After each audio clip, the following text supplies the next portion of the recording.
Bay quygan su güllərinin yopurmaqlarını boylab yerge tamçılab atatdı.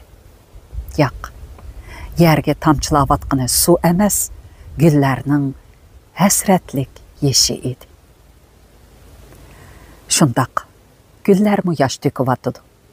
Güller özlerinin işküyer həkimənin ularını taşlap gıppıda ketip kalğınığa içinip, yoki Sulaymanның bayıqı yürek sözlerden təsirlenip yaş töküp atqandı bəlkim. Sulayman güllerge su koyup bulup, çögünni əmdili yerge koyup turuşuğa işik qoңғырығы jırаңladı.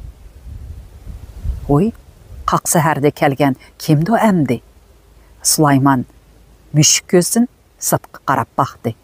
Sırtı turgan yaş yigitning çırayı onunğa tonuş idi-yu, lekin onu dəməlliqi esiga alalmadı. O işikni açdı. Sırtda bir xizmətdişinin oğlu bir muncha bağaqni tutup duratdı. Assalamu alaykum. Jigit adab bilan salam qildi. Va alaykum assalam. Qani uyga kirgin balam. Sulayman jigitni uyga taklif qilib edi. Yigit beshini yerdan olmay turib o'zira aytdi. Rahmat ağa, mundaq ish edi. Shanba kuni enimning to'yi. Otam bu bağaqni öz qo'lim bilan yetkazishimni topalagan edi.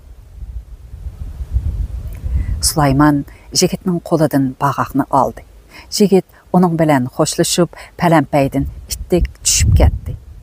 Qo'lidagi bağaqqa qarab o'pkisi o'rilib ketib atgan Sulayman bosog'ida turib qoldi. Biri tug'iladi ekan, biri o'ladi ekan. Biri hamrohidan ayrildi ekan, yana biri o'ylanadi ekan. Biri yig'laydi ekan, yana biri kuladi ekan. Hayot degan shu o'xshaydi, dedi u o'z-o'ziga pichirlab. Wow, quyosh qip qizil bo'pti, bosh shuni bir ko'rsataychi sizlarga.